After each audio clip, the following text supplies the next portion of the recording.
vegetativ orqanları. Vegetativ orqanlara aiddir nələr? Hansılar aiddir vegetativ orqanlara? Kök, gövdə, yarpaq. Bəli, kök, gövdə, yarpaq. Generativ orqanlara nələr aiddir? Çiçək, meyvə, toxum. Çiçək, meyvə, toxum aiddir, doğrudur.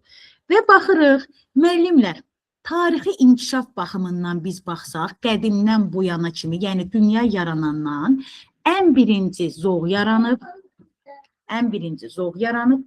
sonra yarpaq yaranıb, sonra kök yaranıb. Yəni tarixi inkişaf baxımından biz baxsaq, ən birinci zoğ yaranıb, sonra yarpaq, sonra kök, sonra toxum, çiçək, ən axırda meyvə əmələ gəlib. Buna diqqət eləyərsiniz. Deməli, kökün əsas funksiyaları dayaq və mexaniki funksiya. Yəni, heç kitab dili ilə deməsək, Nuranə müəllimə, bax, kökün nə rolu var bitki üçün? Kökün əsas rolu odur ki, bitkini torpağa bərkidir və torpaq suda həll olmuş mineral maddələri bitkiyə, yəni gövdəyə, oradan da, yəni kök təzyiqi hesabına yarpağa qədər gedib çıxır. Bəli, ötürür. Bir də ki, kökün şəkil dəyişmələri olur. Şəkil dəyişmələrə getməyək. Sonra neyinir? Suyu və mineral maddən bir də bitkinin torpağa bərkidir. Bərkidir, bəli.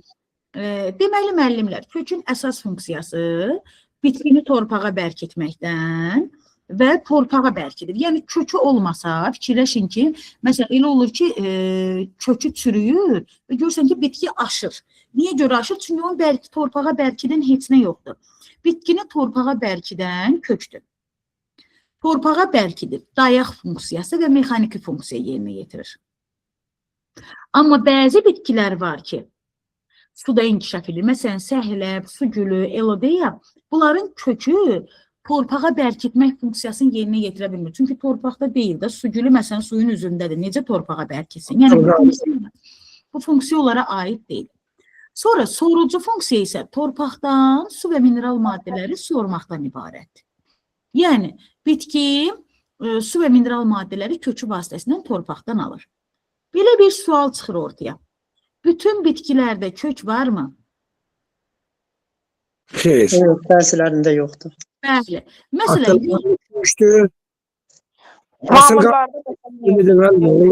kök yoxdur çoxunda. Kökün üstü onlarda fərqlidir. Havadan asılqanlı vəziyyətdə olanlar var, rizoidlə çoxalanlar var. Bu kök deyil, yalancı köklər. Yosunlar və mamırlar kök yoxdur. Hətta çiçəkli bitki olan, səsləri bağlayaq zəhmətlərimizi. Çiçəkli bitkilərdən belə qovuqlu bitki var ki, qovuqlu bitki, çiçəkli bitki olsa da onun da kökü yoxdur. Yəni, bizə testdə sual versə ki, kök bütün bitkilərdə var, xeyr, yəni, bütün hamısında yoxdur. Bu doğru deyil, bütün yox. Amma əksərdə isə, bəli, əksərində, yəni çox hissəsində kök var. Amma hamısında yoxdur. Sonra, gəldik indi kökün funksiyalarını dedik. Bu, kökün əsas funksiyaları idi. Əlavə funksiyalarına isə üzvü maddə sintez eləmək. Yəni, bəzi köklər, hormonlar, alkaloidlər, üzvü maddələr sintez eləyir. Bəzi köklər ehtiyat qida toplayır. Məsələn, yer kökü, çuğundur, ondan sonra georgin, batat, bunların kökləri iriləşir və ehtiyat qida maddəsi toplayır. Əlavə funksiya, vegetativ çoxalma funksiyası. Kök bizləri ilə çoxalır, moruq, ağcaqovaq, yasəmən, quş armudu, albalı, cavalı, alça, göyəm, fındıq, akasiya, qara ağac. Bunlar vegetativ çoxalmasında kök bizləri ilə çoxalır. Kök qələmləri ilə çoxalanlar isə nar, başın ağacı, bunlar kök qələmləri ilə çoxalırlar.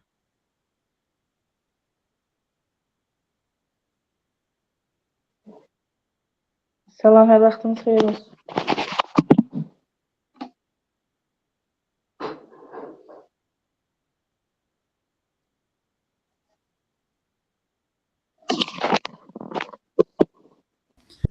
Deməli, baxırıq deməli müəllimlər, ehtiyat funksiyası dediyimiz kimi bəzi köklər iriləşir, özündə ehtiyat qida maddəsi toplayır. Bəli, bu da deməli kökün funksiyasıdır. Bəzi bir səsləri bağlayaq zəhmət olmasa xışıltı gəlir. Deməli, bəzi köklərdə isə simbiyoz funksiyası, yəni birgə yaşayır. Köklər başqa canlıların səsləri bağlayaq zəhmət olmasa. Köklər canlılarla simbiyoz həyat keçirdir. Məsələn, ağacdır, ağacın kökü. Gəlir göbələyin mitselisi ilə simbiyoz yaşayır. Bir yerdə yaşayırlar. Göbələk ona su və suda həll olmuş mineral maddə verir. O da göbələyə üzvü maddə verir. Axı demişdik, göbələklər üzvü maddə hazırlaya bilmir. Və yaxud da paxlalı bitkilərin kökləri ilə yumrucuq bakteriyaları bir yerdə yaşayırlar. Bu birgə yaşayışa biz nə deyirik? Simbiyoz yaşayış deyirik. Tənəffüs funksiyası. Kökün tənəffüs funksiyası var. Müəllimlər, bilirik ki, kökdür, gövdədir, yarpaqdır, çiçəkdir, meyvədir, toxumdur. Bunlar canlıdır da, canlı. Bitki canlıdır. Canlıdırsa o mütləq tənəffüs eləməlidir. Amma bataqlıqda bitən bitkilərin bataqlıqda havasızlıq olduğuna görə, hava olmadığına görə orada bitən bitkilər tənəffüs eləyə bilmirlər. Və bunun üçün bataqlıqda bitən bitkinin kökləri, baxın göstərəcəm. Bataqlıqda bitən bitkinin kökləri bu cür suyun üzünə çıxır.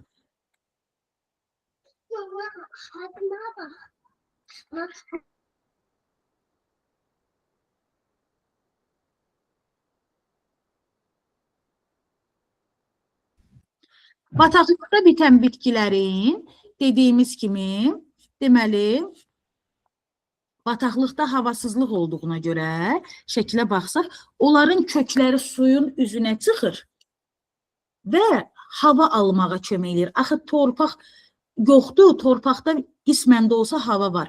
Amma bataqlığın içi tam havasızlıqdır deyənə. Orada hava almaq mümkün deyil. Məsələn, bir də görürsünüz ki, suyun içində uzun müddət qalan adamlarda belə ağızlarına nəsə keçirdirlər, yuxarıdan hava alırlar. Çünki suyun içində də hava seyrəkdir. Bataqlıqda da yaşayan bitkilər o bataqlığın içindən hava ala bilmirlər. Ona görə kökləri qalxır, çıxır yuxarı və tənəffüs funksiyası yerinə yetirir. Buna biz deyirik tənəffüs kökləri. Deməli, köklər tənəffüs funksiyasını da yerinə yetirir. Və sonra baxırıq, deməli, nəyə? Qovuqlu bitkinin kökü olmur. Birləpəli bitkilərin rüşeym kökçüyü nisbətən qısa müddət yaşadığı üçün əsas kökü tam inkişaf eləmir. İndi deyəcək əsas kök nədir? Kökün mənşəcə növlərinə baxsaq, var əsas kök, var əlavə kök, var yan kök. Əsas kök toxumun içərisindəki rüşeymlə inkişaf eləyir. Toxumun içərisindəki rüşeymlə. Ona görə əsas kökün əmələ gəlməsi üçün mütləq bitki toxumla çoxaldılmalıdır. Yəni, mən bitkini aparıb çiliklə, ondan sonra yarpaqla çoxaltsam, bitkidə əsas kök heç vaxt əmələ gəlməyəcək. Amma toxumu aparıb əksəm, toxumdan bitki inkişaf eləsə, onda əsas kök yaranacaq. Məsələn, mən aparıb kartof kimi əksəm torpağa, ondan əsas kök çıxmayacaq. Çünki toxumla çoxaltmadım ki, düzdür, toxumla çoxaldanda əsas kök olur. Amma aparıb toxumla çoxaltsam, onda əsas kök inkişaf eləyəcək. Əsas kök toxumdan çıxır və bitkini torpağa bərkidir. İlk dəfə çılpaq toxumlularda yaranıb. Əlavə kök isə gövdədən və yarpaqdan çıxır. Baxın, yarpaqdan da çıxanda əlavə kökdür, gövdədən də çıxanda əlavə kökdür. Məsələn, bənövşəni mən aparıb suya qoysam, onda köklər çıxacaq. Bu köklər nə cür köklərdir? Əlavə köklərdir. Əsas kök çılpaq toxumlularda devon dövründə yaranıbdır. Əlavə kök paleozoerasın silur dövründə ilk dəfə planlarda yaranıb. Qədimliyinə baxsaq, deyəcəm indi hansı qədimdir. Müəllimlər, deməli, toxumdan inkişaf eləyirsə, bu əsas kökdür. Toxumdan inkişaf eləyirsə, bu əsas kökdür. Gövdə və yarpaqdan çıxırsa, bu əlavə kökdür. Həm əsas kökdən, həm əlavə kökdən çıxırsa, bu olur, həm də özündən yan kökdən çıxırsa, bu olur yan kök. Yan kök bütün vegetativ orqanlardan, yəni kökdən, gövdədən, yarpaqdan inkişaf eləyə bilir. Yəni o əlavə kökdən çıxa bilir. Bu da paleozoerasının Silur dövründə planlarda yaranmışdır ilk dəfə. Müəllim, əsas kökün olması üçün mütləq toxum olmalıdır. Məsələn, mən deyirəm ki, yarpaqla çoxalan bənövşədə neçə əsas kök olar? Yoxdur. Olmaz. Yoxdur. Olmaz. Yoxdur. Toxumla çoxalır. Çünki bəs desəm toxumla çoxalanda Bir dənə. toxumla da bir Bir toxumdan dənə kök olur. kök çıxır. Bir toxumdan bir dənə əsas kök çıxır. Kök dediyimiz kimi həm toxumdan çıxa bilir, həm gövdədən, həm yarpaqdan, həm də kökdən inkişaf eləyə bilir. Toxumdan çıxırsa əsas kökdür. Gövdə və yarpaqdan çıxırsa əlavə kökdür. Hamısından çıxırsa yan kökdür. Bitkinin köklərinin cəmi 10 kök sistemi adlanır. Kök sistemi iki yerə ayrılır. Mil kök sistemi, saçaqlı kök sistemi. Sizi bağlayaq müəllimə. Kimdədir o xışıltı? Mil kök sistemi var və saçaqlı kök sistemi var. Mil kök sistemi baxın şəkildə göründüyü kimidir. Əsas kök yaxşı inkişaf eləyir. Və aydın gözlə görə bilirik. Əsas kökü seçə bilirik. Və yan köklərdən, kənardakılardan asanlıqla seçilir. Amma saçaqlı kök sistemində əsas kök ya yoxdur, ya da zəif inkişaf eləyib. Və digər köklərdən seçilmir. Seçə bilərsiniz bu şəkildə əsas kök hansıdır? Seçə bilmirik. Seçmək olur. Bəli. Xeyr. Əsas kök yaxşı inkişaf edib, əlavə və yan kökdən seçilirsə bu mil kök sistemidir. Amma saçaqlı kök sistemində əlavə və yan köklərdən təşkil olunur və əsas kök ya inkişaf eləmir, ya da digərlərindən fərqlənmir. Mil kök sistemi bağa yarpağı, bir dəqiqə, ikiləpəlilərdə və çılpaq toxumlularda mil kök sistemidir. Amma saçaqlı kök sistemi birləpəlilərdə və bağa yarpağında. Baxın, bağa yarpağı əslində ikiləpəlidir. Amma kök sistemi nə cürdür? Saçaqlı kök sistemidir. Təkamül baxımından baxsaq, ən birinci əlavə kök yaranıb, sonra yan kök yaranıb, sonra əsas kök yaranıb. Təkamül baxımından. Əlavə, yan və əsas kök yaranıb. Amma mən bitkinin toxumu atsam torpağa, toxumdan çıxası olsa birinci əsas çıxacaq, sonra yan çıxacaq, sonra əlavə çıxacaq.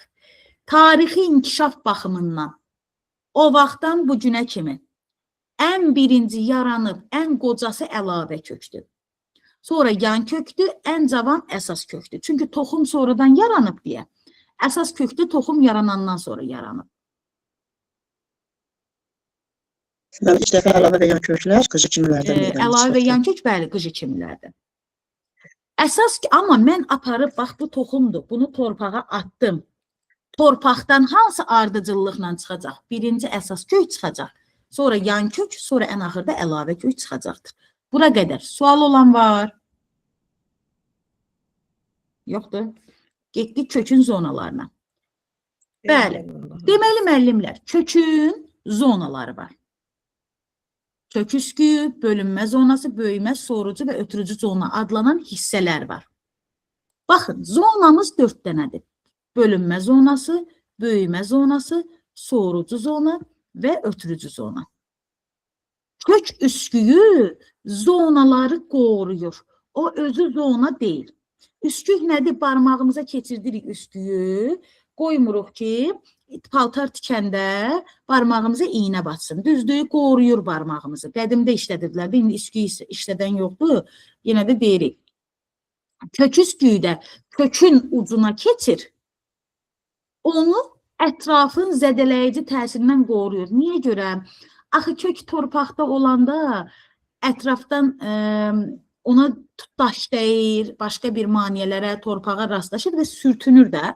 O kökün dağılmasının qarşısını qorumaq üçün kök üsküyü yaranır. Kök üsküyü bütün köklərdə var. Həm əsas kökdə var, həm əlavə kökdə var kök üskü, həm də yan kökdə var. Bütün köklərdə var. Kök üsküyü bir-biri ilə sıx yerləşib kökün ucunu qoruyur. Zərif qılaflıdır və tünd rənglidir. Baxın, digərlərindən seçilir, tünd rənglidir. Və əsas hissəsini əsas toxuma təşkil edir. Ucda olan bölünən hüceyrələri, meristem hüceyrələrini qoruyur. Deməli, mən sizə desəm ki, 20 əsas köküm var, 30 yan köküm var, nə bilim, 40 da əlavə köküm var. Kök üsküyüm nə qədərdir? Necə taparsınız? 90 dənə müəllimə. Necə Hamısı tapdınız? Üst-üstə gələrik. Bir dənə qoymadım. Gəlir köksünü. Bəli, onların hamısını toplayarıq. Niyə görə? Dediyimiz kimi bütün köklərin üzərində kök üsküyü var. Bir dənə də hərəsində. Bəli, hərəsində bir dənədir təbii ki, doğrudur. Deməli, davam edirik. Kök üsküyündən yuxarıda bölünmə zonası yerləşir. Adından göründüyü kimi bölünmə zonası. Nə iş görəcək bölünmə zonası? Bölünəcək və təzə hüceyrələr yaradacaq. Bölünürsə hansı toxumadır? Törədici toxuma. Deməli, müəllimlər, həm bölünmə zonasının, həm böyümə, həm sorucu, həm ötürücü zona üstü örtük hüceyrələrlə ibarətdir, örtük toxumadan ibarətdir. Biz bilmiriksə, əgər deyək, deməli, bitki toxumaları örtük, ötürücü, kim bilmirsə yadında saxlayaq. Törədici, mexaniki, İfrazat. İfrazat əsas. əsas və ifrazat. İfrazat. İfrazat. Bəli. İndi biz baxsaq, ifrazat. Biz baxsaq, deməli, bölünmə zonası, böyümə zonası, sorucu zona və ötürücü zona. Bunların hər birini, üzərini örtük toxuma örtür. Və törədici, bölünmə zonasında örtükdən əlavə törədici toxuma da var. Çünki axı bölünmə adından görünür, bölünür da törədici toxuma. Bölünürlər və kökün ucuna böyüməsini təmin edir, kökün ucuna böyüməsini. Və yuxarıda böyümə zonasına göndərir. Aşağıda da kök üsküyün hüceyrələri zədələnərsə, bölünmə zonasının hesabını onlar təzələnir. Böyümə zonası adından göründüyü kimi burada hüceyrələr bölünəndən sonra keçir böyümə zonasına. Böyüyürlər. Böyümə zonasının adı nədir? Böyüyür. Böyümə zonası. Böyüyəndə neyinir? Formalaşır. Hələ hüceyrələr orada formalaşırlar. Tam formalaşmayıblar. Hələ formalaşırlar. Böyümə mərhələsindədir. Baxın, böyümə zonasından sonra sorucu zonadır. Sorucu zonada borular var. O boruların başlanğıcı bölünmə zonasının hüceyrələri bölünür, sonra böyüyür və sorucu böyümə zonasında tam formalaşmamış borular olur. Artıq sorucu zonaya keçəndə formalaşmış olur. Yəni, böyümə zonası onları böyüdür, formalaşdırır, verir sorucu zonaya. Burada da yenə bölünmə zonasındakı kimi törədici və örtük hüceyrələr vardır. Sorucu zona adından göründüyü kimi neyini soğurur? Soğurma nəyin hesabınadır? Əmici tellərin hesabınadır. Əmici tellər bir dənə hüceyrədir. Bir dənə əmici tel, bir dənə hüceyrədir. Bir əmici tel, bir dənə hüceyrədir. Qılafı, stoplazması və nüvəsi var. Nüvəsi və vakuolu var əmici telin. Yaşama müddəti azdır. Bitki sürtündükcə torpağa əmici tellər bir hüceyrəlidir da, yəni nə canı var ki, onun məhv olur. Nədən yaranır əmici tellər? Baxın, bir yax dedim, örtür üzərin örtük toxuma. O örtük toxumadan yaranır əmici tellər. Əmici tellər soğurur, ötürür borulara, borularla çıxır yuxarı, yarpağa. Axı, yarpağa fotosintezə su lazımdır. O su kökdən sorulur, ötürülür yarpağa, yuxarı. Bəs yarpağı ötürməyin nə yerinə getirir? Sorucu zona sorur və verir ötürücü zonaya. Özündən yuxarıda ötürücü zonaya. Ötürücü zonada ötürür yuxarı. Deməli, bir də baxırıq. Kökümüz ibarətdir. Kök üsküyü, bölünmə zonası, böyümə zonası,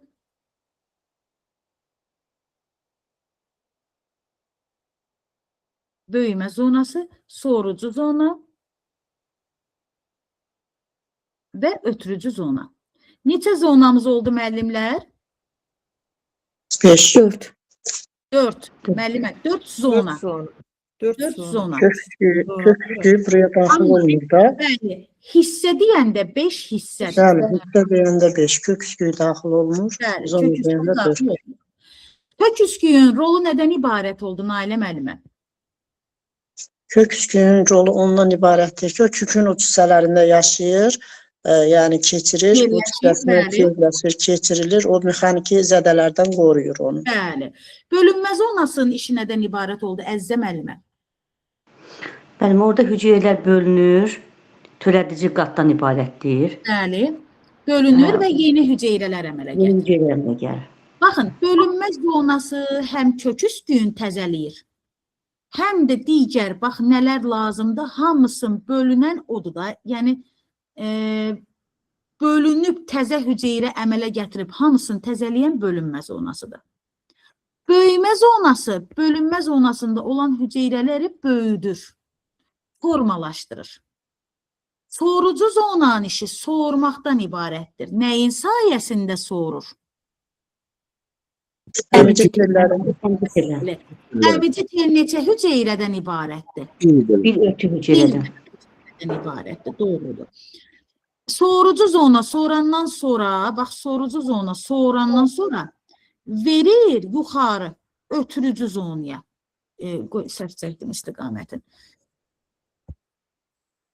Deməli, sorucu zonada əmici tellərdir. Əmici tellər suyu sorur, verir yuxarı borulara. Deməli, həm sorucu zonada borular var. Çünki əmici tellər suyu sorur, verir bu borulara, borularla qalxır yuxarı. Bəs bu borular harda əmələ gəlir? Bölünmə zonasında. Əmələ gəlir, böyümə zonası onu böyüdür, verir sorucu zonada boruları əmələ gətirir. Sualı olan var? Yoxdur. Deməli, indi toxumaları deyirəm. Kök üsküyü əsas toxumadan ibarətdir. Bölünmə zonası örtük, örtük, örtük, örtük. Hamısında örtük var, kök üstüyündən əlavə. Kök üstüyü onsuz da örtükdür da. Örtük, bölünmədirsə törədici. Böyümədirsə bu da törədici. Burada da törədici, burada da törədici. Əlavə olaraq burada həm də borular var axı, ötürücü, ötürürlər, ötürücü. Ötürücü. Bəli. Bura qədər sual olan var? Yoxdur. Xeyr müəllim, Allah razı olsun. Sağ olun. Kök üsküyü həm əsas dediyimiz kimi, həm əlavə, həm yan köklərin üzərini örtür. Əmici tel hüceyrəsinin əsasını vakuol tutur. Yəni, əmici telin içində əsas yeri vakuol tutur. Əmici tellər kökün ucuna dayaq verməklə mexaniki funksiya yerinə getirir. Nə deməkdir bu cümlə? Əmici tellər axı keçirdirlər özlərini torpağa. Keçirdəndə dayaq verir də bitkin qoymur aşmağa. Kömək göstərir. Bəs su nə cür sorulur torpaqdan? Əmici tellər, sonra kökün qabıq hüceyrələri, dəricik hüceyrələri, sonra qabıq hüceyrələri, daha sonra borularla qalxır yuxarı.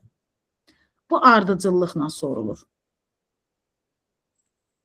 Sonra gəldik nəyə? Bəs suyun sorulmasına nə xidmət eləyir? Müəllimlər, suyun sorulmasına deməli xidmət eləyir kök təzyiqi və yarpağın sorucu qüvvəsi. Yəni su sorulanda suyu buradan kök itələyir yuxarı. Kök özü də təzyiq göstərir, itələyir yuxarı. Yuxarıdan yarpaq sorur, aşağıdan kök itələyir. Bunların ikisinin sayəsində su qalxır yuxarı. Yoxsa nə cür qalxacaq? Suyun nə gücü var ki, yuxarı qalxsın? Aşağıdan kök itələyir, yuxarıdan isə yarpaq sorur. Yarpağın sorucu qüvvəsi və kök təzyiqi suyun sorulmasına köməklik göstərir. Kök təzyiqi nə vaxt aşağı düşür? Hava soğuyanda suyun sorulması zəifləyir. Hava isinəndə yaxşıdır. Hava soğuyanda isə artıq torpaqda su da soyuq olur, su donur. Ona görə suyun sorulması zəifləyir qışda. Gəldik kökün şəkil dəyişmələrinə. Bura diqqətlə baxın, buradan bir əmmalar düşür. Deməli, meyvə köklər var və kök yumruları var. Meyvə köklər əsas kök və gövdənin aşağı hissəsinin şəkil dəyişməsindən əmələ gəlir. Nə deməkdir bu? Bu mənim bitkim. Bu mənim torpağım. Bax, bu mənim torpağım. Bu mənim bitkim. Yuxarı hissəsində gövdə, yarpağı, çiçək də çəkim. Ondan sonra aşağı hissəsini də çəkeyim qəhvəyi rənglə. Qəhvəyi yoxumdur. Yaxşı, bundan çəkim. Deməli, aşağı hissəsində də bu olduğum kökü. Deməli, müəllimlər, meyvə kökün əmələ gəlməsində gövdənin aşağı hissəsi iştirak edir. Bir də əsas kök iştirak edir. Ehtiyat qidanı toplayır, qalınlaşır. Ona görə biz turp yığanda turpun bir hissəsini torpağın üstündə görürük. Düzdür? Düz. Aha. Deməli, nə iştirak elədi? Gövdə və nə iştirak elədi? Əsas kök. Meyvə kökün şəklinin dəyişməsinə. İndi mən aparıb bu yer kökünü suya qoysam, bu yer köküdən hansı kök çıxacaq? Bu yer kökü gövdənin şəkil dəyişməsi olduğuna görə əlavə kök çıxacaq. Əsas kökdən isə yan kök çıxacaq. Yəni aşağı hissəsindən yan kök çıxacaq. Yuxarı hissəsindən isə əlavə kök çıxacaq. Ona görə meyvə köklərdən çıxır əlavə və yan kök. Kimə aydın deyil bu hissə? Aydındır. Meyvə Deməli, kökləri. müəllimə, burada onda əsas kök və gövdənin əsas kökü olmasına rəğmən yenə də biz bunu aparıb ayrı yerdə isə əlavə kök çıxacaq bundan. Axı, müəllimə, yer kökün yuxarı hissəsi gövdədir, aşağı hissəsi əsas kökdür. Bəs onun yuxarı hissəsindən əlavə kök çıxacaq gövdədə axı. Gövdə olduğuna görə. Bəli, aşağı hissəsi kökdə, aşağı hissəsindən də yan kök çıxacaq. Bəli, bildim, Allah razı olsun. Buyurun.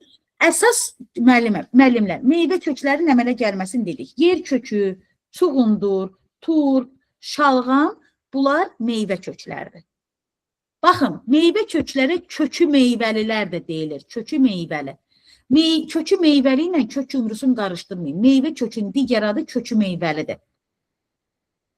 Kök yumruları isə, baxın, sanki, bir dəqiqə çəkim onu da göstəreyim. Bu mənim torpağım, bu mənim bitkim,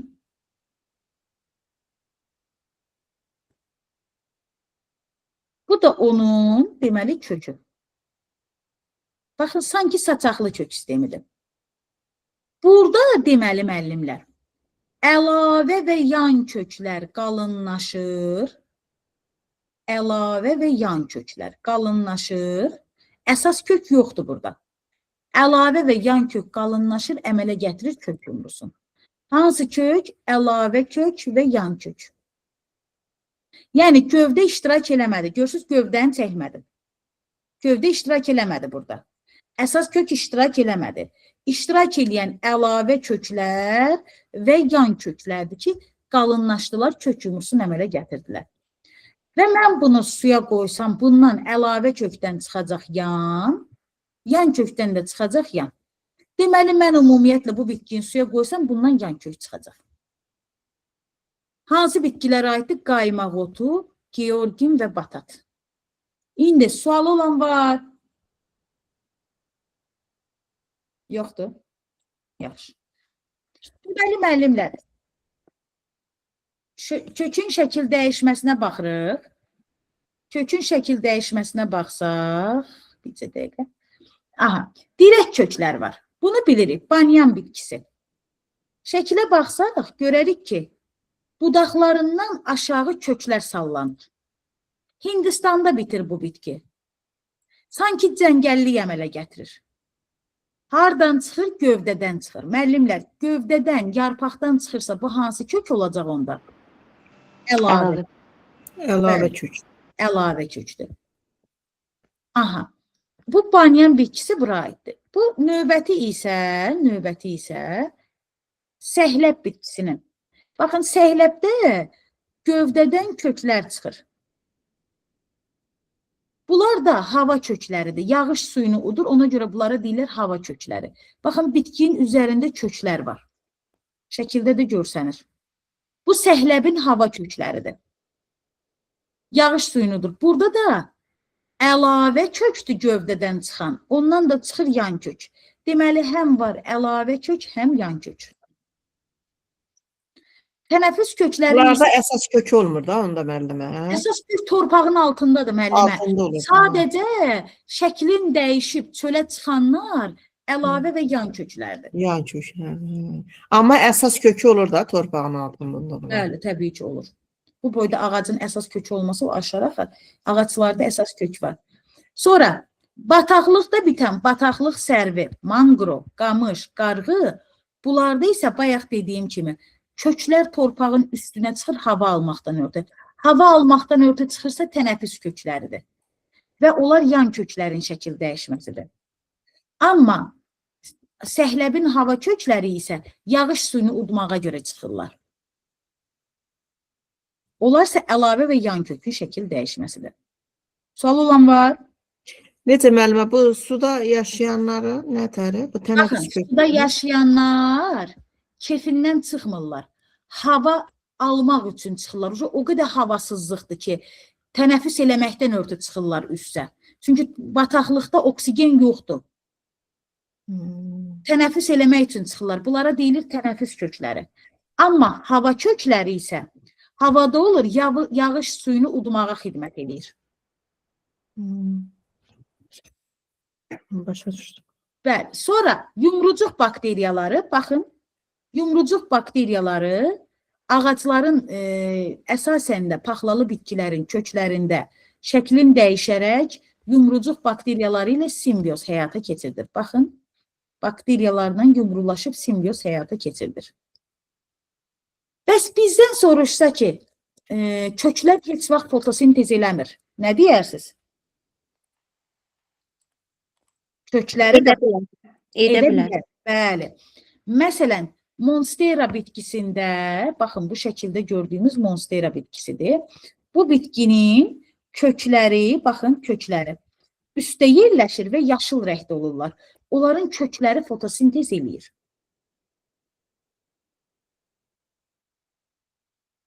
Aydındır. Bığcıq şəkilli köklər. Bığcıq şəkillilər isə daş sarmaşığında, bəzən də qarmağa çevrilir. Məsələn, kimlərin həyətində varsa, bizdə rayonda var daş sarmaşığı. Daşa elə möhkəm keçir ki, yəni onu ondan ayırmaq mümkün deyil. Hətta deyirlər ki, onu söksən təzədən yenə əmələ gəlir daş sarmaşığında. Onlar qarmağa çevrilir, sanki daşın içərisinə keçir. Onu hər tərəfdən əhatə edir. Bu da deməli kökün şəkil dəyişməsidir. Ora keçən bığcıqlar, ora keçən qarmaqlar kökün şəkil dəyişməsidir. Bu bizim kökümüz. Bir də indi gübrələr də deyəcəm. Kökdən sual olan var? Yoxdur. Xeyr, müəllim. Xeyr. Yaxşı. Gübrələrə gəldik, müəllimlər. Biz həmişə eşitmişik ki, gübrələr üzvü və mineral olur. Əslində bu digər formalarını da bilsək bizim üçün xeyirdir. Deməli, gübrələr bilirik ki, torpaq sürüntülərlə zəngin olur, düzdür. Amma biz torpağa əlavə olaraq məhsuldarlığın yuxarı olması üçün gübrə də veririk. Tərkibində çürüntü çox olan torpağa biz qara torpaq deyirik.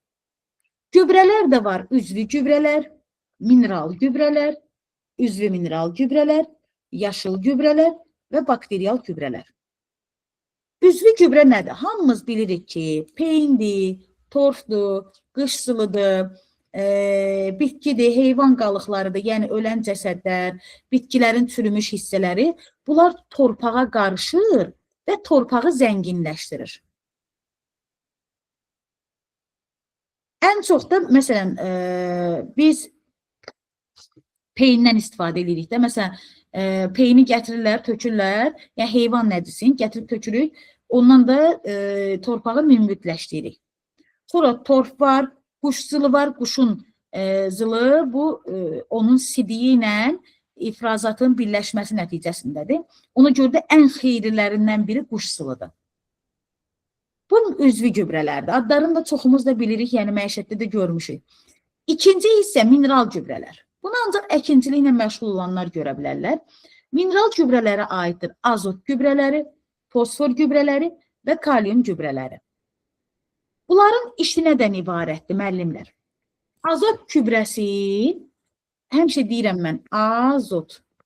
Baxın, T hərfi sanki gövdə və yarpaqdır. Gövdə və yarpağa xidmət edir. Fosfor, P ilə işarə olunur da, düzdür. Biraz da böyrün başını düzətsək, çiçəyə oxşayacaq. Çiçəkləmə və meyvəyə xidmət edir fosfor. Kalium gübrələri isə yeraltı hissələrin, gövdə yumrusu, soğanağın, meyvə köklərin, yerin altında olan hissələrin yaxşı yetişməsi üçün kalium gübrəsi lazımdır. Bildiyimiz ocaq külü kaliumlu gübrədir. Məsələn, əvvəllər, indi bilməm də, odun peçi bəlkə də qalıb bəzi yerlərdə. Və yaxud da ki, indi elə adamlar zövqə görə yandırır odun peçi.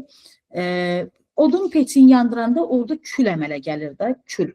O kül əslində kaliumdan zəngin olan bir gübrədir. Aparıb biz onu torpağa versək, torpağı kaliumla qismən də tərkibində fosfor var və fosforla zənginləşdirmiş olarıq. Bu da, əgər biz yer kökü əkiriksə, çuğundur əkiriksə, o torpaqlara xeyirlidir. Soğan əkiriksə, o torpağa xeyirlidir. Gövdə yumruları, yəni kartof əkiriksə, o torpağa nədir? Xeyirlidir. Sonra var, üçüncü, üzvü mineral gübrələr.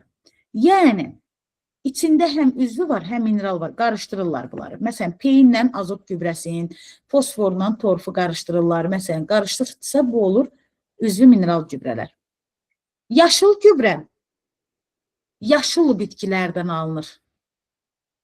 Hansı ki, qara yonca, acı paxla, noxud, qarabaşaq, xardal, bunların tərkibində, bunların elə bir lazımsız hissələrini doğrayırlar, tökürlər torpağa ki, torpağı zənginləşdirsin. Bakteriyal gübrələri isə, o da azot, nitrogen, fosfobakteriyaların fəaliyyət nəticəsində torpaq zənginləşdirir. Ona görə də gətirib torpağa bu bakteriyalar tökürlər ki, torpağı zənginləşdirsin. Aydındır. Sualı olan yoxdur?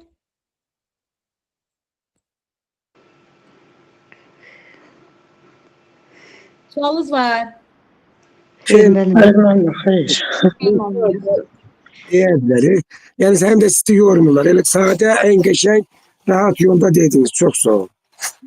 Aynen, bir şey soruşum külle bağlı. İndi burada bitkilerle bağlıdır. Bu külü toyuqlara məsələn bitlənməsin deyə də verirlər. Onun üçün də xeyir olur.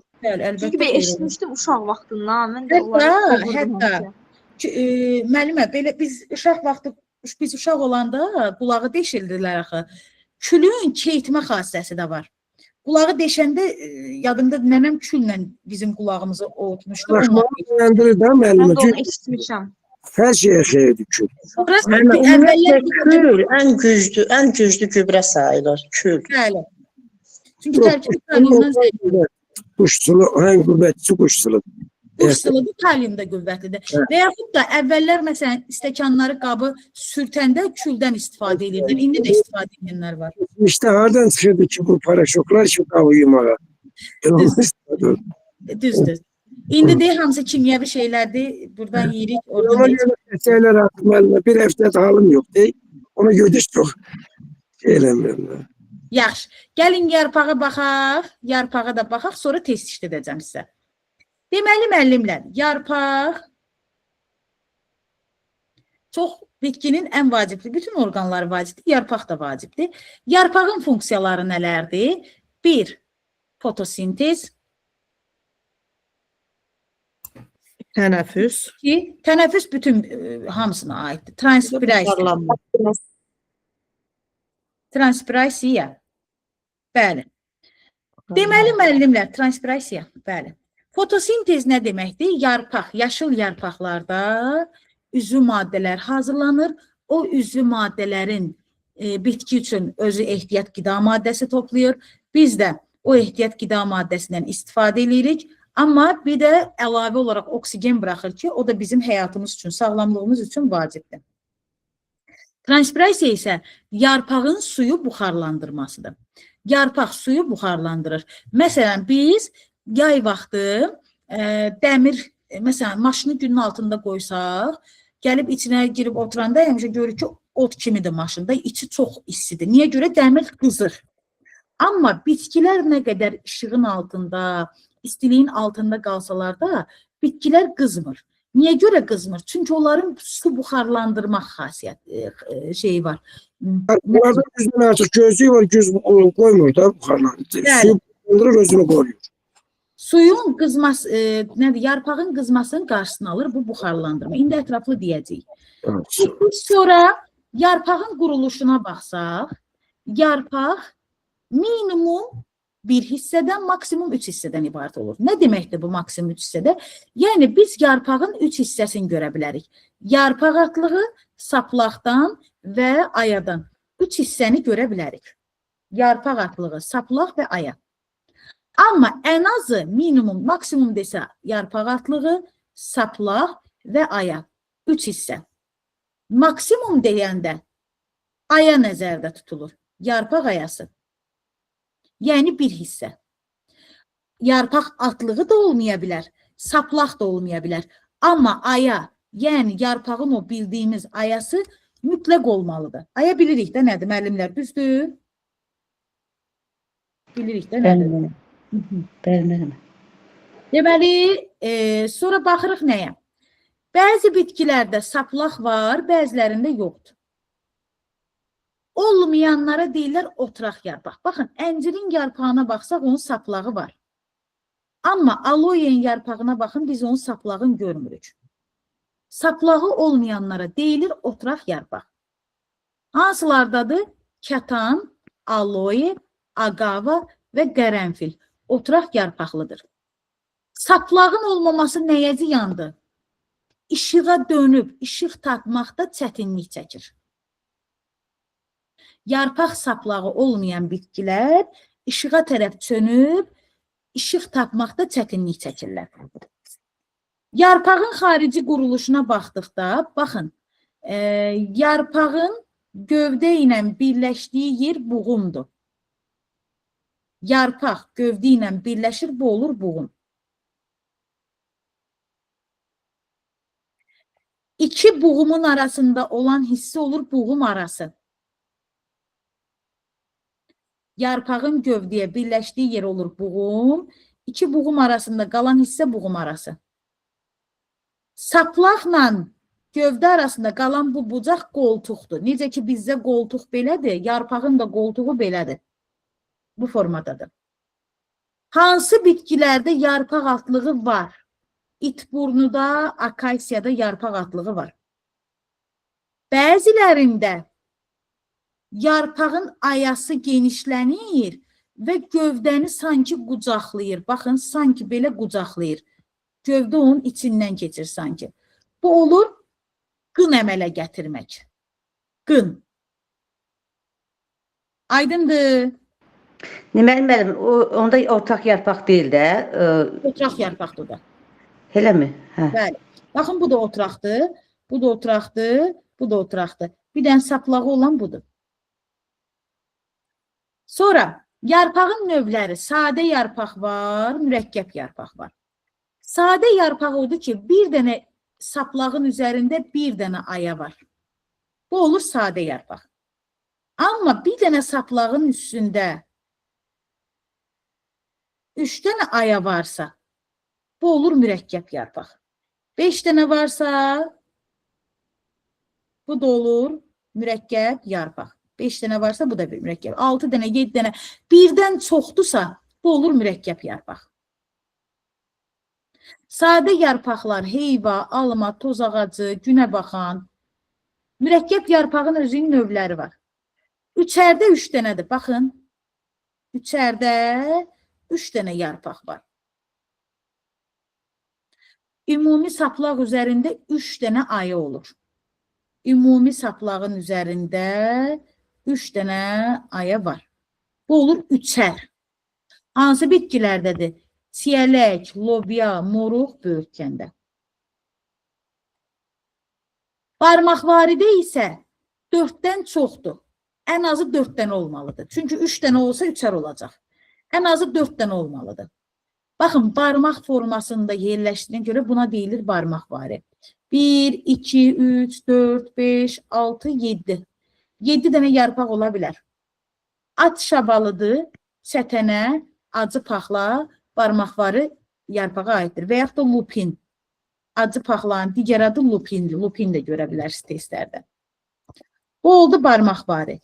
Lələkvari yarpaqda isə, baxın, burada da bir dənə ümumi saplağın üzərində çoxlu xırda yarpaqcıqlar var. Ona görə bunlar olur mürəkkəb yarpaq. Yuxarısı tək qutarırsa olur tək lələkvari. Yox, 2 dənə ilə qutarırsa olur cüt lələkvari. Deməli, itburnu, qızılgül, qoz, ağ akasiya. Tək lələkvari, noxud, lərgə, sarı akasiya, cüt lələkvariyə aiddir. Qatır quyruğu da cüt lələkvari deyilir müəllim. Qatır quyruğun 2 qat lələkvari deyirik. 2 qat. Qıcı kimlər demək istəyirsiniz? 2 qat lələkvari gedir olar. Yox, bunlarla bir eləmirlər. 2 qat lələkvari gedir olar. Sonra paxlallar fəsiləsi yeganə fəsilədir ki, bunlarda həm üçər yarpaq var, həm barmaqvari var, həm lələkvari var. Yəni, bütün mürəkkəb yarpaq formalarına paxlallar fəsiləsində rast gəlinir. Testdə də düşür, ona görə bunu deyirəm. Dedik ki, müəllimlər, yarpağın birləşdiyi yer buğum adlanır. Baxın, buğumu. 2 buğumun arasında qalan məsafə buğum arası adlanır. Məsələn, mən deyirəmsə ki, 10 buğum var, neçə dənə buğum arası olacaq? 9 dənə. 9 dənə buğum arası. Baxın, 5 buğum varsa, 1 buğum, 2 buğum, 3 buğum, 4 buğum, 5 buğum. 5 buğumun arasında 4 dənə buğum arası olacaq. Baxın, 1 dənə buğum arası, 2 dənə, 3 dənə, 4 dənə buğum arası olacaq. Buğumun sayı, buğum arasının sayından bir dənə çox olur həmişə. Əgər bir buğuma bir dənə yarpaq birləşirsə, bu olur növbəli düzülüş. Məsələn, bir dənə buğuma bir dənə yarpaq birləşir. Növbə ilə bir dəfə biri birləşir, bir dəfə biri birləşir. Bu olur növbəli düzülüş. Əgər bir buğuma 2 dənə yarpaq birləşirsə, bu olur qarşı-qarşıya düzülüş.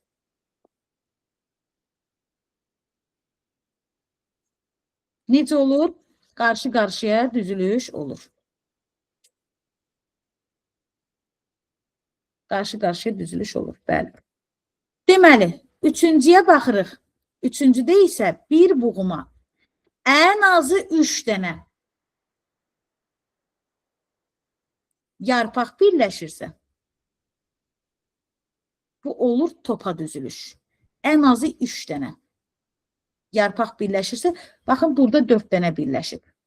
5 dənə də birləşə bilər, 6 dənə də birləşə bilər. Ən azı 3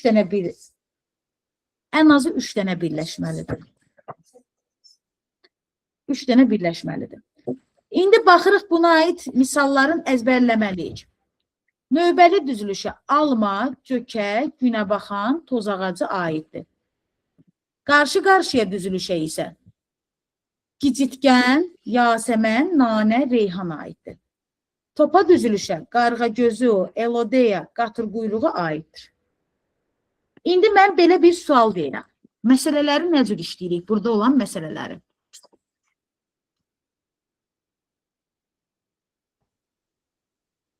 Deyirəm ki, nanədə, hələ başa sağlam, heç kəs yerdən deməsin, nanədə 8 buğum arasında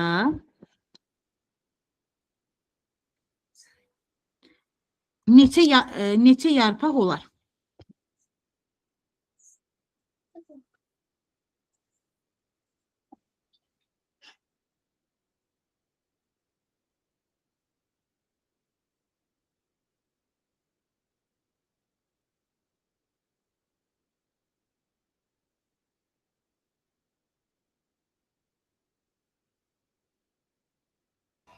Deməli, müəllimlər, baxırıq, nanədə 8 buğum arasında neçə yarpaq var?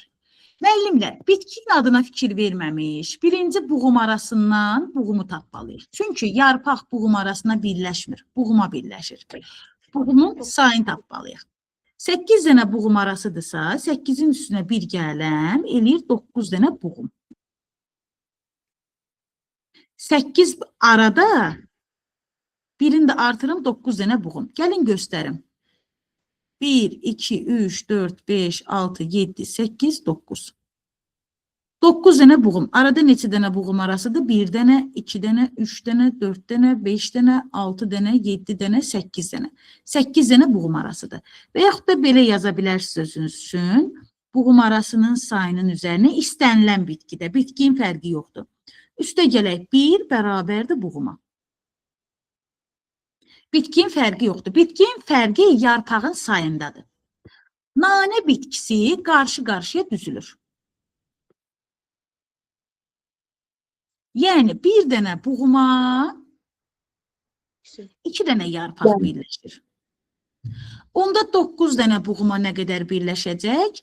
9-u vuracam 2-yə, eləyəcək 18 yarpaq. İndi birində sizə verirəm. Deyirəm ki, 11 buğum arası olan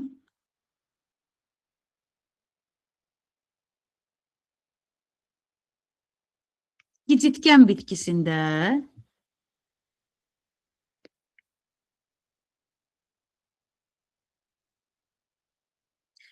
neçə yarpaq olar? Eləyin, 2 dəqiqə vaxtınız var.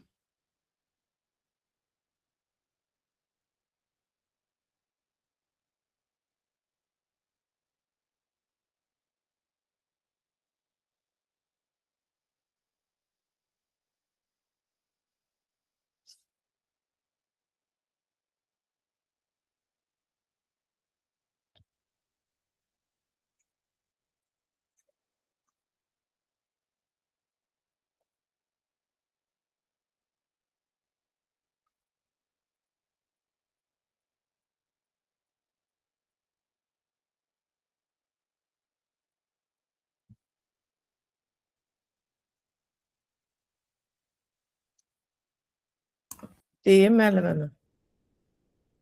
Qoyun eləsinlər.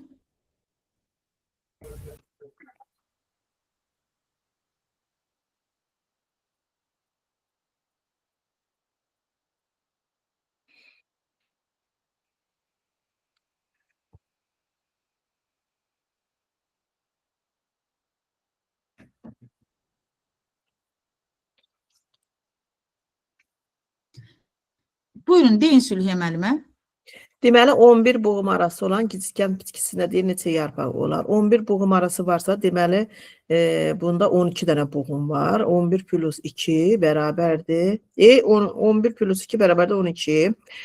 Gizikən bitkisi də deyirik ki, qarşı-qarşıya düzülüşdür. Yəni ki, bunda 2 dənə yarpaq var. Ona görə 12-ni də 2-yə vuranda eləyir 24. Bəli. Kim çətinlik çəkdi? Yaxşı. İndi tərsinə verirəm. Deyirəm ki, reyhanda 30 yarpaq varsa,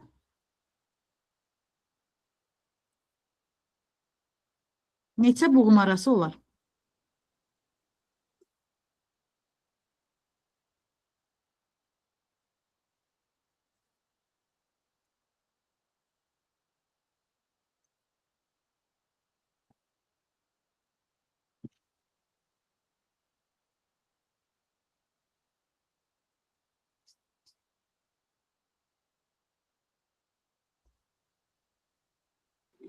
Müəllimə, bunların yarpaqları qarşı-qarşı olduğu üçün 15-dir.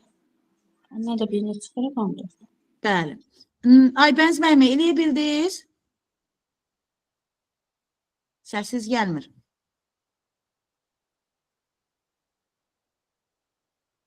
Nailə müəllimə, eləyə bildiniz? Bəli, müəllimə. Necə elədiniz?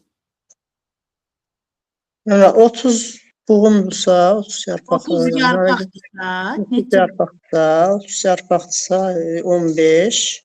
Aha. 15'i də 15 buğum. 15 buğumdursa, bəli. Buğum arası nə qədər olacaq? 14 də buğum arası olacaq. Bəli, 14-də buğum arası. Doğrudur. Gəldik yarpağın damarlanmasına.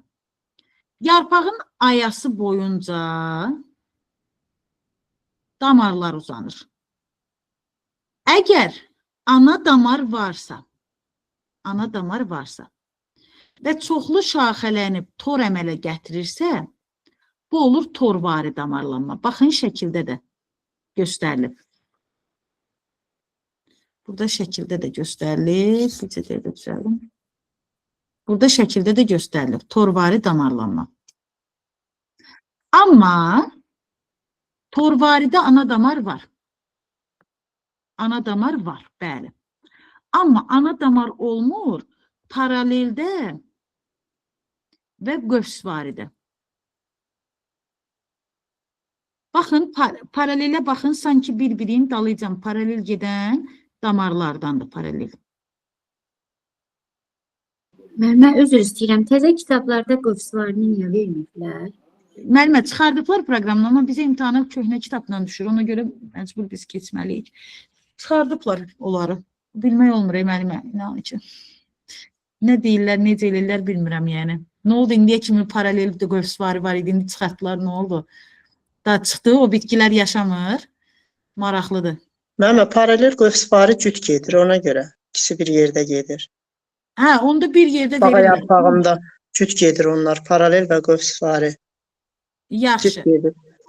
Deməli, qövsvari və paralel. Paralel əsasən taxıllarda, soğanda və aloedə. Qövsvari isə zambaqlarda və bağa yarpağında olan damarlanmadır. Qövsvaridə bu cür formadadır, qövs formasında. Amma paraleldə uzundur, birləşmir xəttlər. Uzundur. Bu da yarpağın damarlanması. Baxın, zambaqlar fəsiləsi yeganə fəsilədir ki, orada həm torvari damarlanma, həm qövsvari, həm də paralel damarlanmaya rast gəlinir. 3 damarlanmanın üçünə də rast gəlinir. Bura qədər sualı olan var. Yoxsa davam edək. Yarpağın daxili quruluşuna baxsaq, ən çətin hissə və şəkil düşən hissə bu hissədir. Yarpağın daxili hissəsinə baxsaq, yarpaq üstdən və altdan dəriciklə örtülüb. Deməli, üstdə də dəricikdir. Altda da dəricikdir. Sual verir ki, yarpaqda neçə dəricik var? 2 dəricik var, üst dəricik və alt dəricik. Ortasında isə, baxın, sütunvari və onun altında süngərvari toxuma yerləşir. sütunvari və süngərvari toxuma yerləşir. Sütunvari toxuma bir-birinə sıx yerləşmiş sütunvari hüceyrələrdən ibarətdir. Süngərvari toxuma isə bir-birinə seyrək yerləşir şəkildə göründüyü kimi. Süngərvari toxumadan yarpaq damarları keçir. Yarpaq damarları keçir. Süngərvari toxumanın damarın içərisində çöldən mexaniki liflər olur. Ələyə bənzər borular və yarpaq boruları yerləşir. Deməli, bu bizim yarpaq damarının böyüdülmüş hissəsidir. Yarpağın damarı süngərvari toxumanın içərisindən keçir. Yarpağın damarı özü mexaniki liflərdən yarpaq borucuqlarından və ələyə bənzər borulardan ibarətdir. Yəni, yarpağın bir dənə damarının içində bunlar yerləşir. Ələyə bənzər borular üzvü maddəni daşıyır, yarpaq borucuqları qeyri üzvü maddəni, yəni suyu və mineral duzları daşıyır. Dəricik şəffafdır. Onun içərisində ağızcıqlar yerləşir, şəkildə göründüyü kimi. Ağızcıqlar deməli nə edir? Qapayıcı hüceyrələr var ağızcıqlarda. Necə ki, bizim dodağımız üst və alt hissədən ibarətdir. Bunun da ağızcığında üst qapayıcı hüceyrə və alt qapayıcı hüceyrə yerləşir. Bunlar da yaşıl rənglidir və xlorofil var, fotosintez gedir. Burada nəyə baxırıq? Deməli, yarpaqda var sütunvari və süngərvari toxuma və sütunvari toxuma qrup olaraq əsas toxumaya aiddir. Əsas toxuma qrupu. Əsas toxumaya aiddir qrupa. Yəni, ikisi bir qrupdur. Amma bəli, əsas toxumanın növləridir. Növ deyəndə süngərvari ilə sütunvarini ayırırıq. Amma qrup deyəndə əsas toxumanın içində gedir. Bir də var, qapayıcı hüceyrələr. Bu da örtük toxumaya aiddir. Baxın, bizdə deyir ki, fotosintez dəriciyin qapayıcı hüceyrələrində gedir. Süngərvari toxumada gedir və sütunvari toxumada gedir. Bizdən soruşsa ki, neçə toxuma qrupunda fotosintez gedir? Əsas toxumada və örtük toxumada. Bizdən soruşsa neçə növdə fotosintez gedir? 1 süngərvari, 2 sütunvari, 3 qapayıcı hüceyrələr, yəni örtük hüceyrələrində. Bax, burası biraz qarışıq hissədir. Görün, aydındır yoxsa yox? Müəllimə, zəhmət olmasa onu bir də təkrarlayardınız da. Deməli, müəllimə, yarpaqda fotosintez gedir sütunvari toxumada və süngərvari toxumada. Bir də dəricikdə yerləşən bu qapayıcı hüceyrələrdə gedir fotosintez. Dəriciyin hamısında getmir. Təkcə qapayıcı hüceyrələr gedir. Dəricik özü şəffafdır. Əgər biz lezvi ilə yarpağın üstünü qopartsaq nəzik, görərik ki, üstün qabığı nəzik şəkildə qopur. O dəricik hüceyrələrdir, şəffafdır. Bəs dəricikdə fotosintez gedə bilərmi? Bəli, fotosintez gedir ağızcıqlarda. Deməli, ümumiyyətlə yarpaqda bu sütunvari toxumada gedir fotosintez. Süngərvari toxumada gedir, bir də ağızcıqlarda gedir. 3 dənə yerdə yarpaqda fotosintez gedir. Bəs sütunvari və süngərvari bir də ki, qapayıcı hüceyrələrdə gedir. Bizə desə ki, bax, bunların üçündə gedir də, yəni yarpaqda başqa heç bir yerdə getmir fotosintez. Bizə desə ki, neçə qrup toxumada fotosintez gedir? Süngərvari ilə sütunvarinin ikisi də əsas toxumaya aid olduğuna görə bir qrup deyəndə bir qrup budur, qapayıcı hüceyrə isə örtük toxumaya aid olduğuna görə bir qrup da budur. 2 qrupda gedir. Amma növ deyəndə süngərvari toxuma və sütunvari toxuma hər biri ayrı-ayrı növ sayılır. Bir də qapayıcı hüceyrələr. 1, 2, 3. 3 növ toxumada deməli fotosintez gedir. Növ deyəndə sütunla süngərvarin ayırırıq, ona görə olur 3. Amma qrup deyəndə ikisi də əsas toxumaya aiddir. Ona görə qrup deyəndə ayırmırıq, 2 qrup gedir. Aydındır. Bəli, müəllim. Bəli. Müəllimlər, bəzən sual çaşdırır müəllimləri. Yarpaqlarda fotosintez gedir. Axı yarpaq da canlıdır. Bütün kök, gövdə, yarpaq kimi, bütün digər orqanlar kimi yarpaqda da tənəffüs gedir. Sadəcə digər hissələrdə təkcə tənəffüs gedir. Yarpaqda həm tənəffüs gedir, həm fotosintez gedir. Yəni oksigen girib karbon qazı çıxırsa, bu olur nə? Bu olur fotosintez, tənəffüs daha doğrusu. Əgər karbon qazı girib oksigen çıxırsa, bu olur fotosintez. Aydındır. Bəli. Yaxşı. Bitkilərin, yarpaqların suyu buxarlandırması var. Yarpaqlar suyu buxarlandırır. Bayaq dediyim kimi, yay vaxtı ağacın altında sərinlik hiss eləməyimizin səbəbi onun suyu buxarlandırmasıdır. Buxarlanma bu şəkildə görülən ağızcıqlar vasitəsilə gedir. Yəni, hava oradan girir, oradan çıxır. Bizdə necə ki, hava girir və çıxır ağızdan, burun da var da bizdə. Amma onlarda təkcə ağızcıqlarla girir, çıxır. Bu proses, suyun buxarlanması bitkini qızmaqdan qoruyur. Su buxarlandığına görə bitki qızmır. Buxarlanmanın sürəti bitkinin yaşından və yaşama şəraitindən asılıdır. Yaşı çox olanlarda buxarlanma zəifdir, az olanlarda, yəni cavan bitkilərdə daha yaxşıdır buxarlanma, yaşlı bitkilərdə azalır. Və bu şəkildə görünür, bitkinin yarpağın kolbaya keçirdirlər və kolbada su damcıları görünür. Bu da sübut eləyir ki, buxarlanma var deməli. Sonra gəldik qutdaysiya. Qutdaysiya bitkiyə suyun daxil olması, öz sözlərimizlə deyək, heç bununla deməyək. Deməli, müəllimlər, biz deyirik ki, kök suyu sovurur, yarpaq da onu buxarlandırır. Yarpağın suyu buxarlandırması temperaturdan necə asılıdır? Temperatur çox olanda buxarlanma gedər, yoxsa az olanda? Çox olanda. Bəli, temperatur çoxdursa, buxarlanma yaxşı gedəcək. Amma səhər vaxtı, yayda, səhər vaxtı, bağa giririk, ayağımız islanır. Niyə görə? Çünki şeh var. Şeh nədir bəs? Kök suyu udur, amma günəş çıxmır deyə yarpaq suyu buxarlandıra bilmir. O su, kökün udduğu su, yarpaqda damcı halında qalır. Və biz də buna deyirik qutdaysiya və yaxud da el arasında deyirik şeh. Kökün təzyiqi yuxarıdır, suyu itəliyir. Amma yarpaqdan buxarlanmağa yer olmadığına görə damcı şəklində ayrılır.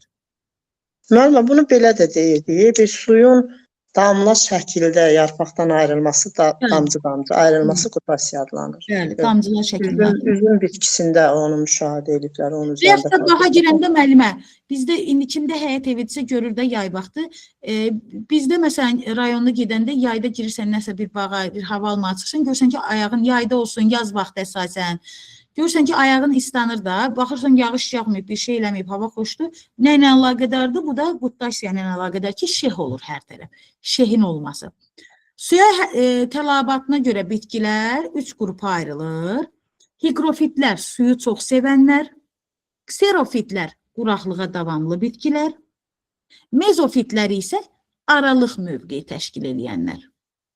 Rütubəti sevənlərə kələm, həmişə el arasında deyirlər, kələm at kimi su içir. Çəltik. Çəltik o qədər suyu sevir ki, suyun içində belə toxumları düzərir. Su zambağı adından göründüyü kimi elə suyun içində yaşayır. Kserofitlər quraqlığa davamlı bitkilərdir. Kaktus, dəvətkanı, saksaol, bunlar quraqlığa davamlı bitkilərdir. Mezofitlər aralıq mövqeyi təşkil edir. Xiyar, günəbaxan, boranı, bunlar mezofitlərə aiddir. Xəzan. Bitkilərdə yarpaqların tökülməsinə xəzan deyilir. Bütün bitkilər yarpaqlarını tökür. Sadəcə olaraq bəziləri kütləvi şəkildə tökür, bəziləri isə hissə-hissə tökür. Məsələn, həmişə yaşıl bildiyimiz şam, küknar, şümşad, ardıc, zeytun, bunlar yarpaqların elə tökür ki, biz onu hiss eləmirik. Tökür, çıxardır, tökür, çıxardır. Ona görə hiss eləmirik. Amma alma, armud, üzüm, heyva, gavalı, alçı, ərik kimi bitkilər birdən-birə tökürlər. Ağac yarpaqsız qalır və ona görə də tez nəzərə çarpır. Yarpaqlarını tökən və tökməyən. Tökməyən deyəndə, yəni bir dəfəlik tökməyən bitkilərə ayrılır. Bəs xəzanın əhəmiyyəti nədən ibarətdir? Xəzan vaxtı yarpağın saplağı ilə ağacın arasında ayrıcı qat əmələ gəlir. Bu qat qoymur ki, su irəli getsin, saplağa getsin. Və getmədiyinə görə də yarpaqda xlorofil parçalanır və yarpaq düşür. Yarpaq düşəndən sonra qalan yerə deyirlər yarpaq çapığı və yaxud da yarpaq yastığı. Xəzan vaxtından əvvəl yarpaqda lazımsız zəhərli maddələr toplanır. Yəni, zəhərli maddələr xaric olunur yarpaqla bir yerdə. Mülayim qurşaqda, yəni bizim yaşadığımız qurşaqda xəzanın səbəbi havanın soyumasıdır. Bitki soyuqdan müdafiə olunmaq üçün yarpağını tökür. Quruda yaşayan bitkilər isə, yəni istidə, səhrada yaşayan bitkilər isə yarpaqlarını tökür ki, suyu buxarlandırmasınlar, qalan su özlərinə qalsın. Məsələn, səhrada yaşayan bitkilər. Qaldı yarpağın şəkil dəyişməsi, yarpaq da şəklin dəyişir. Baxın, yarpağın ucundan bığcıq çıxırsa, bu olur yarpağın şəkil dəyişməsi. Yox, gövdədən çıxırsa bığcıq, bu olur gövdənin şəkil dəyişməsi. Noxud və lərgədə yarpaqdan çıxır bığcıq. Baxın, yarpaqdan çıxır. Ona görə bunlarda yarpağın şəkil dəyişməsidir. Ehtiyat su toplayır aloe agava. Baxın, aloenin yarpağı qalınlaşır, ehtiyat su toplayır. Kələm yarpaqlarında ehtiyat qida maddəsi toplayır. Yəni, bizim yediyimiz kələm onun yarpağıdır. Sərflə ardıcda yarpaqlar pulcuğa çevrilir. Baxın, yarpaq pulcuğa çevrilir, pulcuğa oxşayır. Şamla küknarda yarpaq iynəyə çevrilir. Baxın, iynə. Kaktusda, zirincdə, qaratikan, akasyada isə tikana çevrilib yarpaq. İynə biraz uzun olur, tikan isə xırda olur biraz. Yəni, kaktusda xırda olduğuna görə buna deyirlər tikan. Amma şam küknarda uzun olduğuna görə bura deyilir iynə. Və baxırıq, həşaratlarla qidalanan bitkilər. Deməli, milçək qapan, çiçək çiçəyi, kaotu, bu da köksüz qovuqlu bitki. Şəkilə diqqətlə baxın, qovuqlu bitki. Bunlar müəllimlər həşaratla qidalanırlar. Keflərindən qidalanmırlar. Bunların bədənində azot çatışmadığına görə bunlar azotu neyinirlər? Bu bitkilərdən alırlar. Bitkini tutur və onun heyvanı tutur, daha doğrusu onun tərkibində azotu götürür və sonra atır heyvanı çölə. İndi bir dənə göstərəcəm mən sizə. Bir dəqiqə. Maraqlı olsun.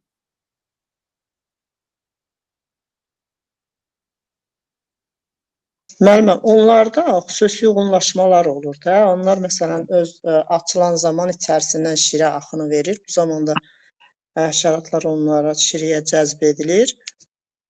Və onlar həşəratdan qidalanır. Bəli. Həşəratları cəlb edirlər şiri ilə. İndi göstərin bir dənə baxın görün necə qəddardılar.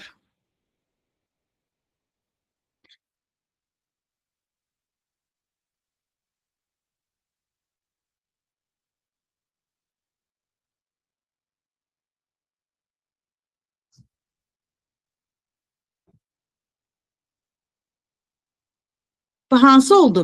Milçək qapan. Qapır.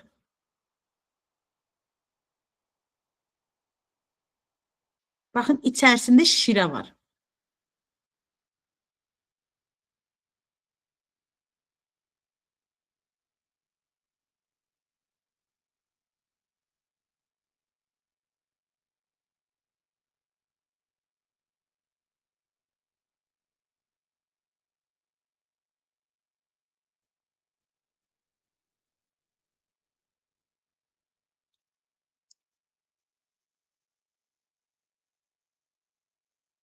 Həşərat gəlir o şirəni yeyir.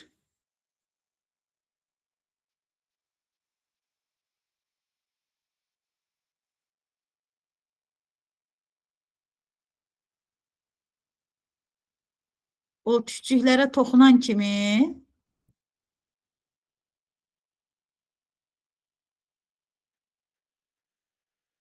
qapanacaq.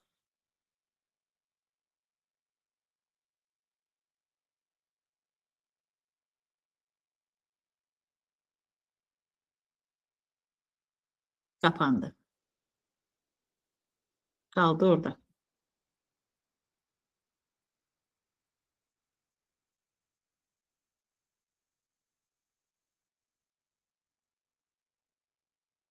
Böyük olanlar biraz aça bilərlər. Amma açsa da yenə qurtula bilmir oradan.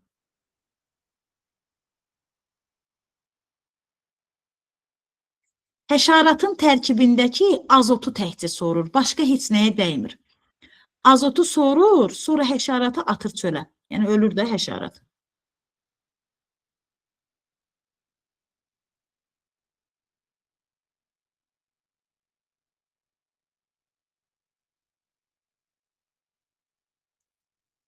Bu da fasetli gözləri həşəratın.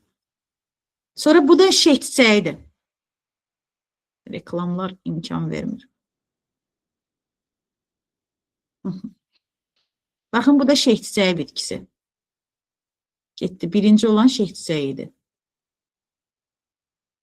Başqa şeydir. Rafleziyan filan göstərir.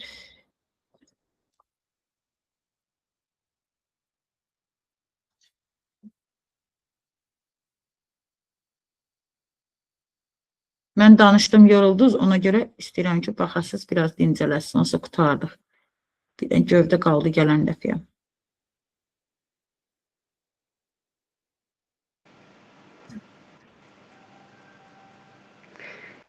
Baxın, bu küpə otuydu. Bu nə oldu? Milçək tutan.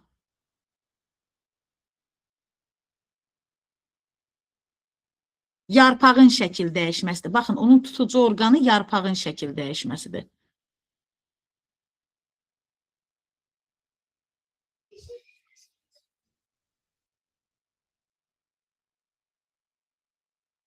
Bax, bunun şeh çiçəyidir. Üstündə şehlər olduğuna görə belə adlanır. Bu da yarpağın şəkil dəyişməsidir.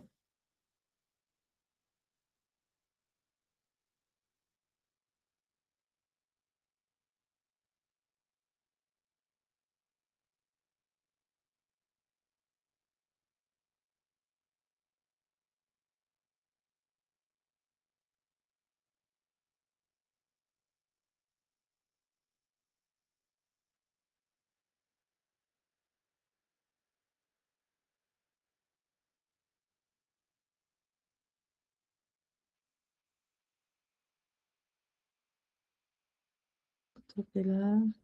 Şu. Bu da bizim yarpağımızın axırıncı şəkil dəyişmələri.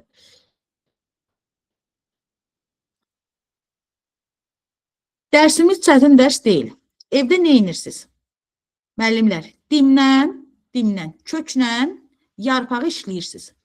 Dimlə, kök və yarpağı gələn həftəyə həm oxuyursunuz, həm də dimlə ikisində işləyirsiniz. Gələn həftənin 6-cı günü sual cavab eləyəcəm. Dimi yoxlayacaq, suallarınıza baxacaq və gövdəni bir də toxumu keçəcəm yəqin ki, gələn həftə. Yaxşımı? Müəllimə, həftədə bir dəfə olacaq, o Bəli, yoxsa? hər həftənin 6-cı günü, gün ortası. Hə, Ancaq botanika. bəli, müəllim. Başqa sualı olan varsa buyursun. Məqsədimiz də proqramı tez qutarmaqdır ki, aşağı sinfi belə gedək, yuxarı yolusu qutarıb təkrara tez başlayaq. Vaxtımız çox lazım. Bəli, Ona çox görə. sağ olun müəllimə, çox sağ Siz də olun. sağ olun. Xahiş edirəm oxuyun. Yəni incitməyin. Yaxşı olar.